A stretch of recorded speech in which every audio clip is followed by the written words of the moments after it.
Hello everyone. तो आज हम लोग जावा का फर्स्ट क्लास शुरू करने वाले हैं। सो चलिए शुरू करते हैं। आप आज का पहला टॉपिक। सो हम लोगों को पहले समझना होगा what is compiler. What is compiler? So compiler is not a software, it's a tool that typically takes a high level language as an input and converts it to lower level language। अब ये high level language क्या है? High level language मतलब जो human readable language, जो human समझ सकता है, ह्यूमन रीडेबल लैंग्वेज को हम लोग हाई लेवल लैंग्वेज बोल रहे हैं। हम लोग ह्यूमन रीडेबल लैंग्वेज को हाई लेवल लैंग्वेज बोल रहे हैं। तो ये कंपाइलर ह्यूमन रीडेबल को, जैसे हम लोग का C plus plus Java Python, ये सब ह्यूमन रीडेबल लैंग्वेज है।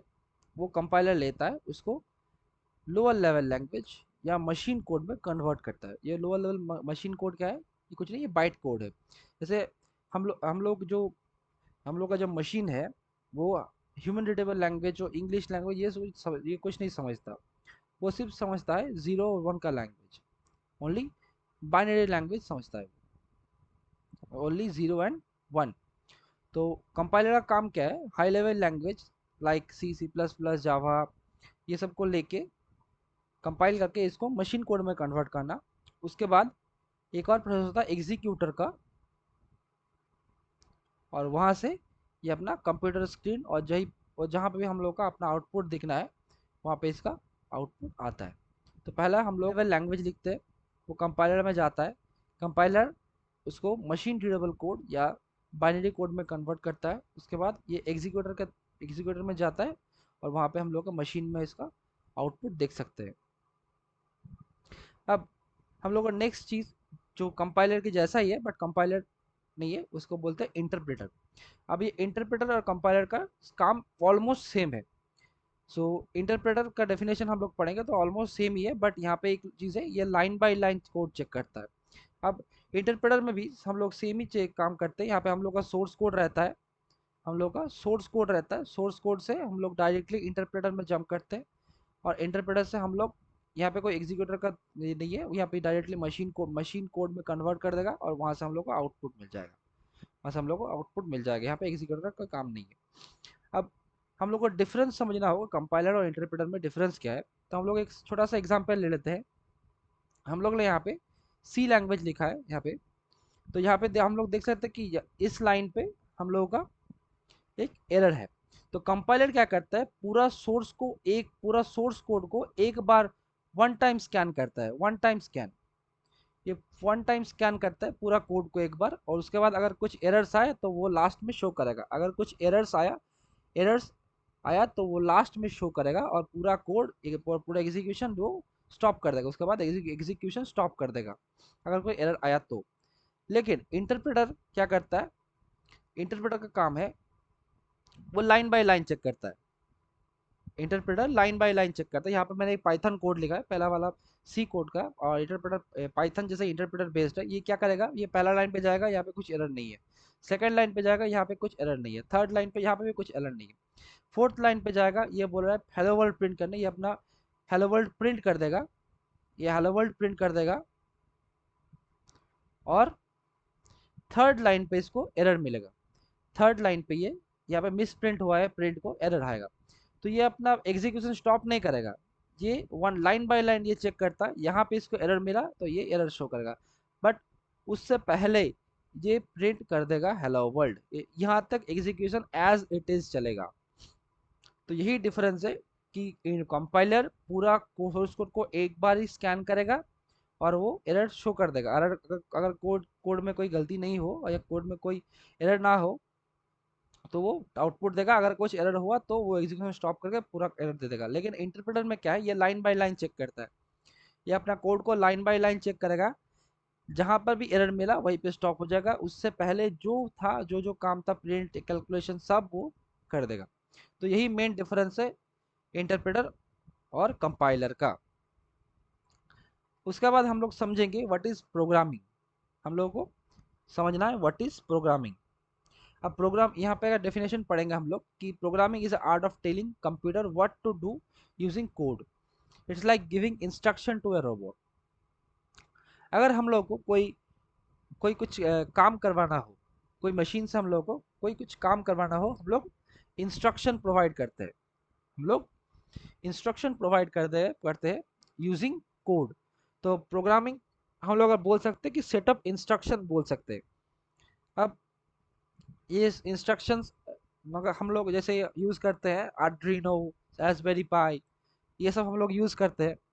तो हम लोग इसको ऑपरेट करने के लिए हम लोग को पहले से ही इन लोगों को इस हार्डवेयर मॉडल को ऑपरेट करने के लिए हम लोगों को कुछ सेटअप इंस्ट्रक्शंस हम लोगों को लिखना पड़ता है। और वो हम लोग लिखते हैं जैसे हार्डवेयर जैसे हुआ रास्पबेरी पाई, आर्ड्रीनो, ये सब पीएलसी जो पीएलसीज है, इस इन लोगों को कोड करने के लिए हम जैसे इन लोगों को कोड करने के लिए और इन लोगों को एक्टिव करने के लिए हम लोग सेटअप इंस्ट्रक्शंस यूज करते हैं। एक्चुअली ये सब एम्बेडेड सिस्टम्स है। और इस एम्बेडेड सिस्टम्स के लिए हम लोग को ऑपरेट करने के लिए हम लोग को कुछ प्रोग्रामिंग लैंग्वेज से सेटअप इंस्ट्रक्शन प्रोवाइड करना पड़ता है। तो हम लोग एम्बेडेड सी, एम्बेडेड सी प्लस प्लस ये सब लैंग्वेज हम लोग यूज़ करते हैं।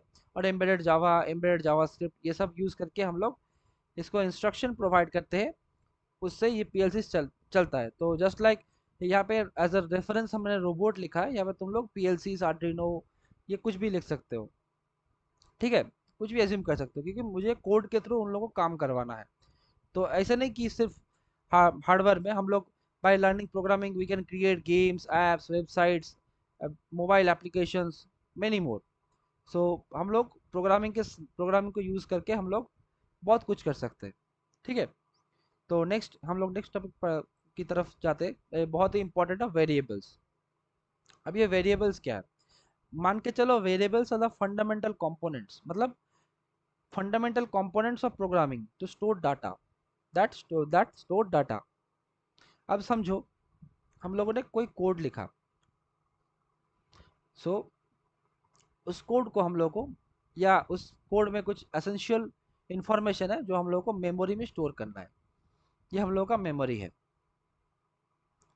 अब हम डायरेक्टली तो उस वैल्यूज को डायरेक्टली स्टोर नहीं कर सकते। हम लोगों को पहले एक कंटेनर चाहिए होगा, कोई कंटेनर चाहिए होगा पहले उन लोगों को पहले वो स्टोर करने के लिए। तो इस कंटेनर को ही हम वेरिएबल्स बोलते हैं। इन कंटेनर्स को हम लोग वेरिएबल बोलते हैं। ये वेरिएबल के थ्रू हम लोग मेमोरी में हम लोग अपना वैल्यूज और कुछ भी हम लोग स्टोर कर सकते हैं using these variables. So variables are nothing but containers that store values. So ये वेरिएबल का बहुत ही इजीएस्ट डेफिनेशन है और ये बहुत ही इंपॉर्टेंट टॉपिक है। हम लोग को आगे बढ़ने के लिए ये समझना बहुत ज़रूरी है। सो नेक्स्ट टॉपिक हम लोग का वेरिएबल्स। अब हम डेटा टाइप्स। हम लोग वेरिएबल्स तो पढ़ लिए कि व्हाट आर वेरिएबल्स। अब वेरिएबल्स का भी डिफरेंट डिफरेंट टाइप्स होता है।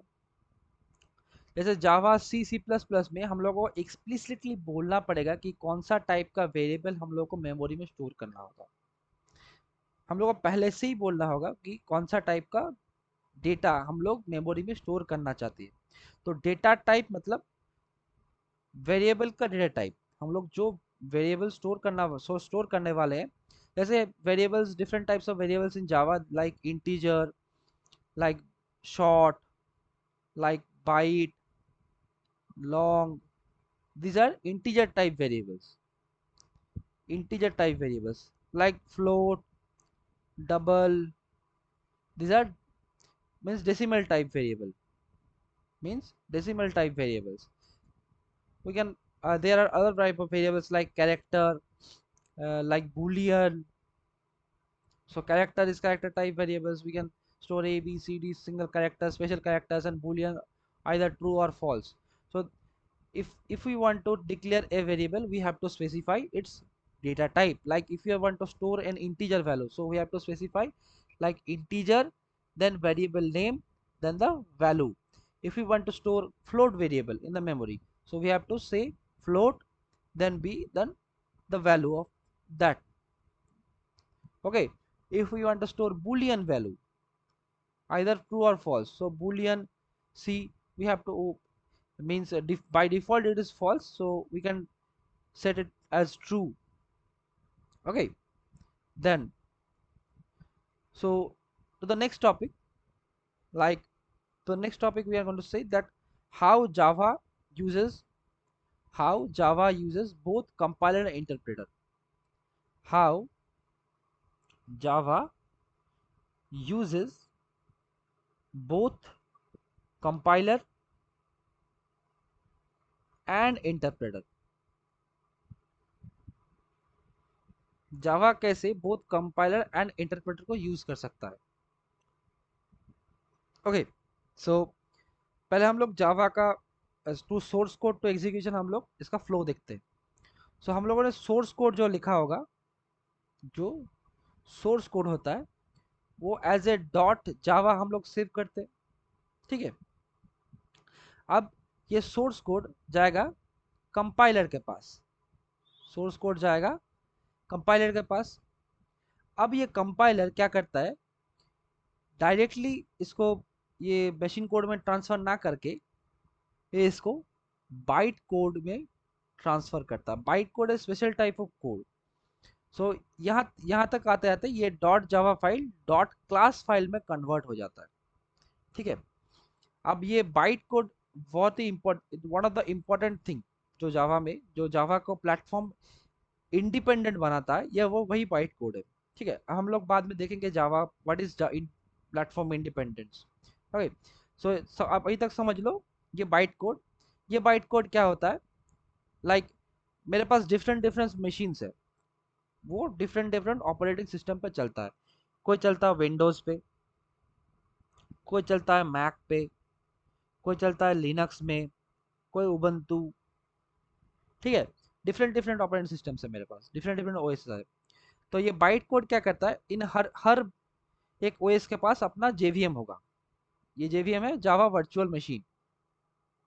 हर अपना ओएस के पास अपना अपना जेवीएम होगा. सो डायरेक्टली आता है जेवीएम के पास. सो जेवीएम क्या करता है, बाइट कोड को कन्वर्ट कर देता है. अब ये बाइट कोड डायरेक्टली जाएगा इंटरप्रेटर में. ये बाइट कोड जाएगा इंटरप्रेटर में. अब ये इंटरप्रेटर से ये मशीन कोड में कन्वर्ट होगा. अब ये मशीन कोड मतलब 0 and 1. ये बाइट कोड 0 and 1 नहीं है, बाइट कोड स्पेशल टाइप का कोड है जो ह्यूमन रीडेबल नहीं है, but only JVM can understand byte code. ठीक है, और हर ओएस का अपना अपना अलग जेवीएम होता है. हम लोग एक बार एक ही byte code different different system में हम लोग रन कर सकते हैं थ्रू जेवीएम. ठीक है, और ये मशीन कोड से हम लोग अपना आउटपुट देख सकते हैं, कहीं पर भी मॉनिटर हो कुछ भी हो, अपना आउटपुट यहाँ पे देख सकता है. तो यही है नॉर्मल जावा का फ्लो. और ये मैंने पहले ही बोला कि ये बाइट कोड बहुत ही इंपॉर्टेंट है. इसके लिए हम लोग जावा को बोलते हैं Java platform platform independent. Platform independent, इसके लिए हम लोग जावा को प्लेटफॉर्म इंडिपेंडेंट बोलते हैं. अब हाउ, क्वेश्चन है how Java is platform independent. और what is platform independence, what is platform independence हम लोग समझते ही. सो समझ लो, पहले एक स्टोरी समझो. ठीक है, कि सपोज तुम एक इंटरनेशनल वेबिनार में गए. तुम एक इंटरनेशनल वेबिनार में गए और यहाँ पे तुम्हारा एक लेक्चरर जो किसी भी फॉरेन लैंग्वेज में लेक्चर प्रोवाइड कर रहा है. ठीक है, किसी भी एक फॉरेन लैंग्वेज में लेक्चर प्रोवाइड कर रहा है. और वहाँ पे तीन फ्रंट रो में तीन पर्सन्स बैठा है. ये पर्सन 1, ये पर्सन 2 एंड ये person 3. Person 1 only knows English, इसको सिर्फ इंग्लिश आता है. ठीक है, पर्सन 2 को सिर्फ बंगाली आता है सपोज. पर्सन 3 को सिर्फ हिंदी आता है. ठीक है, इसको कोई और लैंग्वेज नहीं, इसको सिर्फ इंग्लिश आता है, इसको सिर्फ हिंदी बंगाली आता है और इसको सिर्फ हिंदी आता है. ठीक है, अब ये जो लेक्चरर है जो लेक्चरर है वो एक किसी फॉरेन लैंग्वेज में ये अपना लेक्चर दे रहा है. अब सपोज पकड़ लो कि पर्सन 1 के पास अपना ट्रांसलेटर है, पर्सन 2 के पास भी अपना ट्रांसलेटर है, और पर्सन 3 के पास भी अपना ट्रांसलेटर है। ये ट्रांसलेटर ये फॉरेन लैंग्वेज सुन रहा है और इसको इंग्लिश में ट्रांसलेट करके इसको समझा रहा है कि ये फॉरेनर क्या बोलना चाह रहा है। ये भी अपना ट्रांसलेटर सुन रहा है, ये इसको बंगाली में कन्वर्ट करके बोल दे रहा है। ये भी सेम काम कर रहा है, ये भी सुन रहा है और ये इसका ट्रांसलेट हिंदी में करके पर्सन 3 को बोल दे रहा है।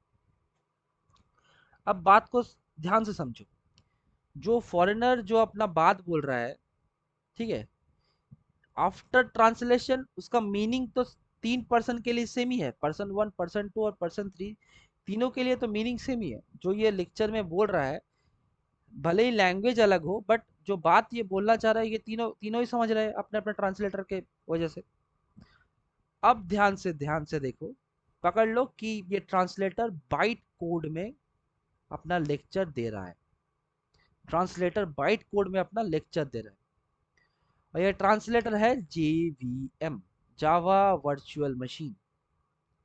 ये ट्रांसलेटर्स है JVM, और ये पर्सन 1, सपोज ये है मैक ओएस, पर्सन 2 है Windows, and person 3 is Linux. तो जो बाइट कोड का जो आउटपुट है वो मैक ओएस के भी लिए सेम है, विंडोज के लिए भी सेम है, और लिनक्स के लिए सेम ही है, बस उनका जेवीएम अलग अलग है। सो मैं एक बार बाइट कोड लिख के वो मैक ओएस में भी चला सकता हूँ, वो विंडोज में भी चला सकता हूँ, और वो लिनक्स में भी चला सकता हूँ। यही मेन फंक्शनैलिटी है जेवीएम का, जावा वर्चुअल मशीन का।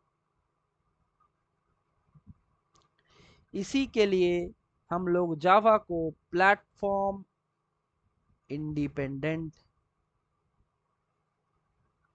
लैंग्वेज बोलते हैं, कि ये किसी प्लेटफॉर्म के ऊपर डिपेंडेंट नहीं है, write once runs everywhere. This is the main beauty of Java. Okay, so next हम लोग को जेवीएम तो समझ आ गया कि जेवीएम क्या चीज़ है, हम लोग बार बार बोल रहे जेवीएम जेवीएम। अब देखते हैं ये जेवीएम चीज़ है क्या, ये कहाँ पे मिलता है, हम लोग को कहाँ पे जेवीएम मिलता है। तो हम लोग स्ट्रक्चर देखते हैं। हम लोग को अगर हमारे मशीन में जावा का कोड रन करना है तो हम लोगों को JDK इंस्टॉल करना पड़ेगा। अब ये JDK क्या है, अगर हम लोग को अपने मशीन में जावा कोड को रन करना है, हम लोग को JDK इंस्टॉल करना पड़ेगा। अब ये JDK क्या है, JDK को बोलते हैं हम लोग जावा डेवलपमेंट किट। अब इस JDK के अंदर हम लोगों को मिलता है JRE plus some development tools. अब JDK तो देख लिया, JDK के अंदर हम लोगों को मिलता है JDK के अंदर हम लोगों को मिलता है JRE। जैसे हम लोग देखिए यहाँ पे JRE प्लस डेवलपमेंट टूल, तो वही JRE। अब JRE का फुल फॉर्म है Java run time environment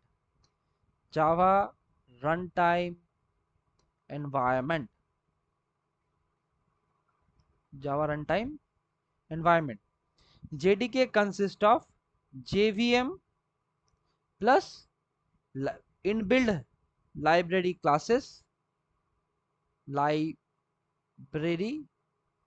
classes and methods, जिसको हम लोग कलेक्शन फ्रेमवर्क भी बोलते हैं, वो हम लोग को JRE के अंदर मिलता है। अब जैसे हम लोग JRE पढ़े, JRE के अंदर रहता है JVM, जो सबसे इंपॉर्टेंट काम करता है, बाइट कोड को ट्रांसलेट करता है। जेवीएम को हम लोग बोलते हैं Java virtual machine, Java virtual machine. अब इसके अंदर भी एक बहुत ही इंपॉर्टेंट फंक्शनैलिटी रहता है जिसको हम लोग बोलते हैं JIT, इसको हम लोग बोलते हैं JIT। इसका फुल फॉर्म है जस्ट इन टाइम। ये वन ऑफ द वन ये अनदर रीजन है कि जावा बहुत इतना फेमस है, ये JVM एंड JIT के लिए। अब हम लोग समझते हैं व्हाट इज JIT। ये JIT क्या, हम लोग हम लोगों ने JDK समझा, हम लोगों ने JRE समझा, JVM समझा, बट JIT क्या चीज है। सपोज तुमने यहाँ पे अपना कोड लिखा, ठीक है, सपोज तुमने यहाँ पे कोड लिखा, वहां पे तुमने कुछ फंक्शन लिखा, यहाँ पे तुमने अपना कुछ फंक्शंस, हम लोग जावा में फंक्शंस को मेथड बोलते हैं, ठीक है। यहाँ पे कुछ मेथड्स तुमने लिखा है, सपोज तुमने एक मेथड लिखा। अब जितना बार तुम अपना रन का बटन दबाओगे, जितना बार तुम अपना रन का बटन दबाओगे, ये कंपाइल होगा, फिर रन होगा, कंपाइल और रन होगा, होगा ना। अब जितना बार कोड रन होगा उतना बार ये मेमोरी में स्पेस ऑक्यूपाई करेगा, ये मेमोरी में स्पेस ऑक्यूपाई करेगा लॉट्स ऑफ वेरिएबल्स फंक्शंस के लिए, स्टैक मेमोरी में फंक्शंस लाने के लिए। ओके, अब हम लोगों के पास मेमोरी तो इनफाइनाइट है नहीं, मेमोरी तो हम लोगों के पास लिमिटेड है, मेमोरी तो लिमिटेड है, मेमोरी हम लोगों के पास लिमिटेड है।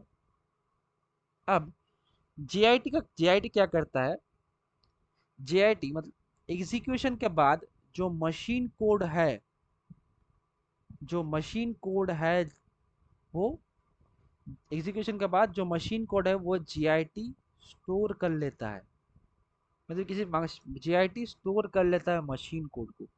अब समझो ये फंक्शन तुमने 1000 बार कॉल किया है, तो 1000 बार इसका अगर मेमोरी लगा तो इतना मेमोरी तो मशीन के पास नहीं है।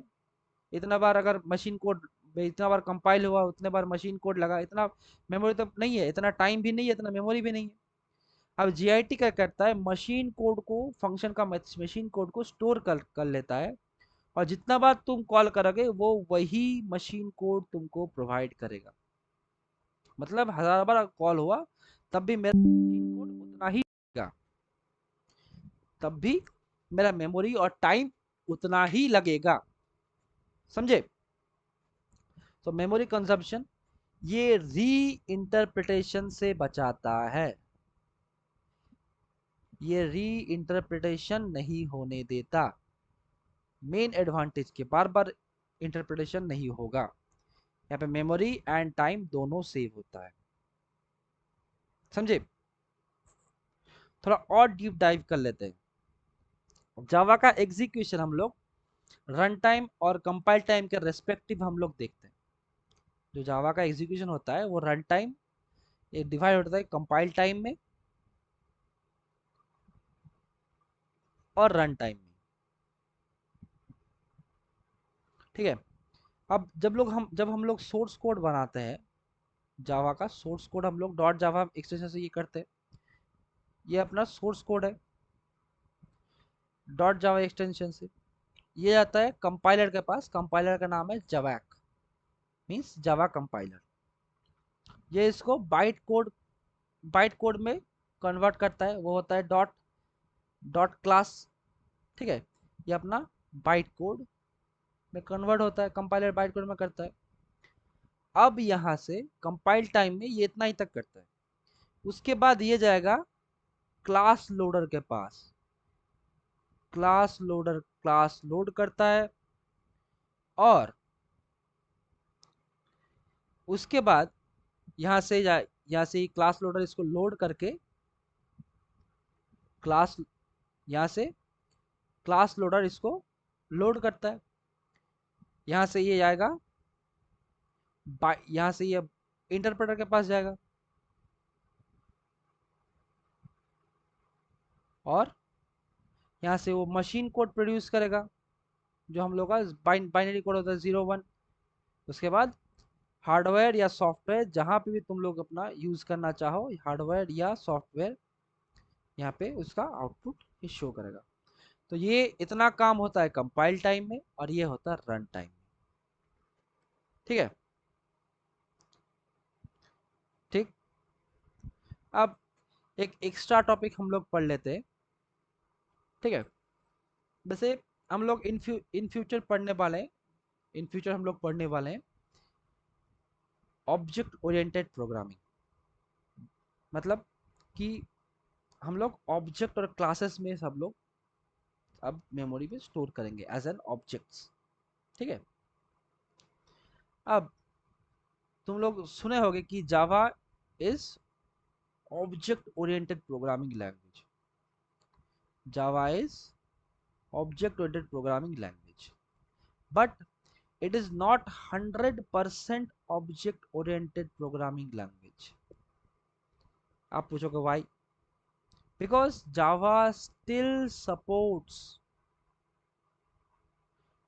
primitive data types. Primitive data types. Java primitive data types support करता है, like integer, float, char, double, etc. etc. सो ये प्रिमिटिव डेटा टाइप यहाँ पे सब, अगर तुम्हारा 100% ऑब्जेक्ट ओरिएंटेड प्रोग्रामिंग चाहिए तो सब चीज को तुम एज एन ऑब्जेक्ट और क्लास स्टोर करना होगा हम लोगों को। But Java still supports primitive data types like integer, float, char, double. That's why we cannot say Java as purely object oriented programming language. और यहाँ पे तुम लोगों का इंटरव्यू का एक बहुत ही खास क्वेश्चन आ जाता है कि how we can make Java purely object oriented programming. ये हम लोग अपकमिंग क्लासेस में पढ़ेंगे using wrapper classes. Using wrapper classes we can make Java as purely object oriented language. यहाँ पे रैपर क्लासेस में हम लोग इंटीजर क्लास यूज करेंगे, यहाँ पे हम लोग फ्लोट क्लास यूज करेंगे। तो यहाँ पे जो हम लोग वैल्यूज, जैसे हम लोग नॉर्मली डिक्लेयर करते हैं variables, data type integer a is equal to 10, ये एज ए प्रिमिटिव स्टोर हुआ, एज ए प्रिमिटिव स्टोर हुआ। But if we use this integer a is equal to 10, it's an, ये store हुआ as an object, ये स्टोर होगा as an object, as an object store होगा ये। तो यही डिफरेंस होगा कि हम लोग अगर रैपर क्लास यूज करना शुरू कर दिए instead of primitives, we can make java as purely object oriented programming language. सो आज का क्लास सही तक। Please subscribe the channel. अगर आप लोगों को वीडियो पसंद आया अपने फ्रेंड्स के साथ शेयर कीजिए, कमेंट कीजिए कि ये कुछ पार्ट अगर समझ नहीं आया या कुछ पार्ट में कुछ गलत बोला है तो कमेंट सेक्शन में बताइए। फ्रॉम द नेक्स्ट वीडियो मैं उसको करेक्शन कर दूंगा, या अगर कुछ समझ नहीं आया तो उसको समझा दूंगा। ओके।